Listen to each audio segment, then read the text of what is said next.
So today in this video, I'm going to show you some YouTube studio background ideas for any budget. So if you're trying to create any type of YouTube video and you're just procrastinating before you hit record because you don't have the right background, well, this video is for you. I'm here to tell you there is no right background. I've done so many videos with different backgrounds, and it's not the background that makes the video. It's the content that you actually impart to the world that makes the difference. So I help my students build online businesses, and this is always the biggest hurdle, actually creating the content to publish.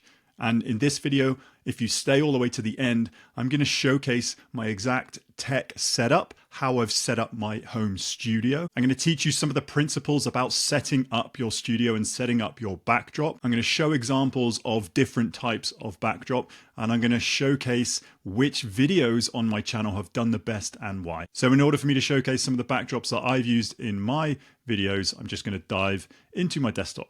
So I'm going to start with my home studio. Now this is very curated. This is a very intentional setup.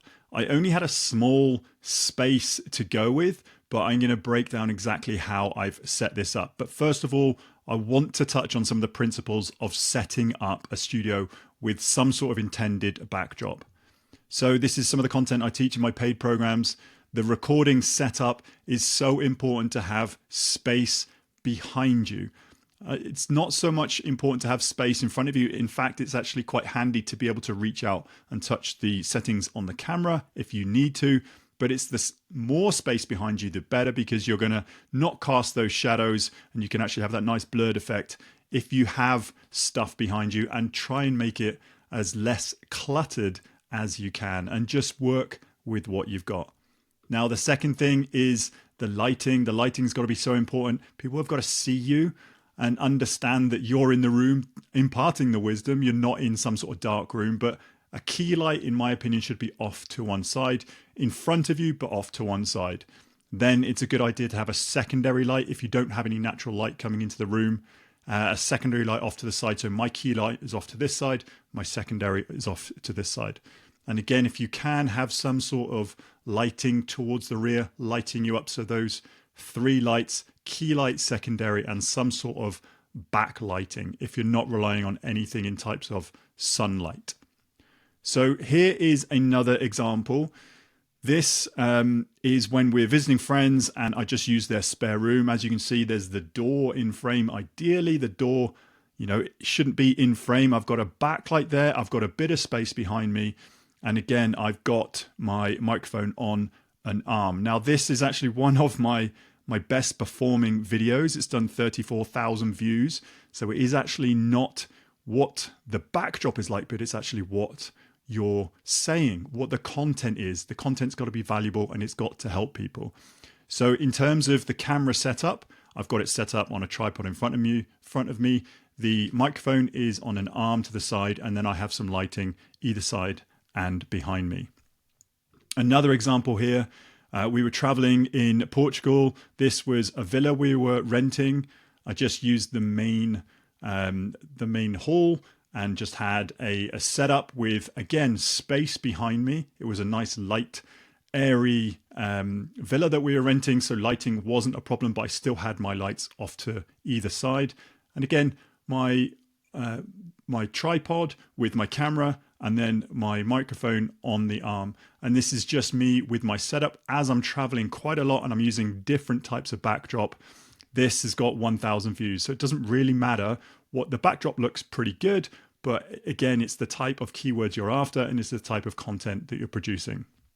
Another one is when we were at an event in Estonia, we were renting an Airbnb. Again, I did my best to have a lot of distance behind me, but it's actually still a little bit too cluttered.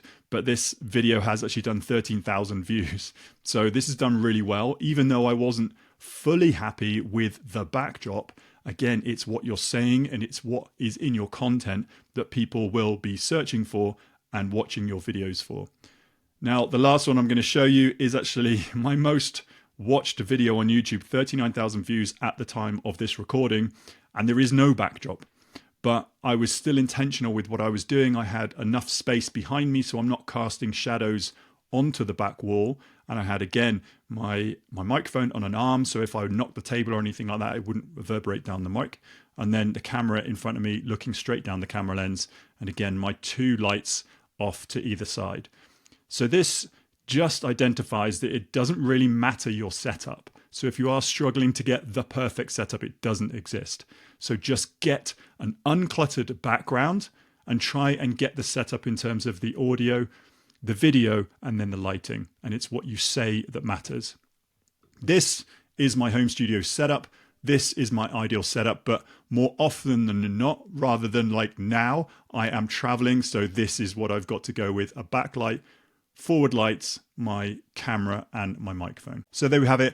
Number of examples of the backdrops that I've used for my YouTube videos, and underscoring that it doesn't really matter of the backdrop. It matters what your video is about and how you add value to the world, how you help people get them results in advance. And as you've stayed all the way to the end, I'm going to link up a video here that I just go through a full walkthrough of my home studio with all the tech, the camera tech, the audio tech, and the lighting tech, if you're into that and if you still think that is a showstopper for you hitting the record. And if you are just starting out on YouTube and you're still wanting to get to that first 1,000 subscribers milestone, I got a free gift for you. You can head to timpeakman.com/YouTube to download my free Jumpstart guide. It's going to tell you the main steps you need to implement in order to get your first 1,000 views. That link, once again, timpeakman.com/YouTube. Hopefully this video has provided you with some value, and I look forward to seeing you on the next video.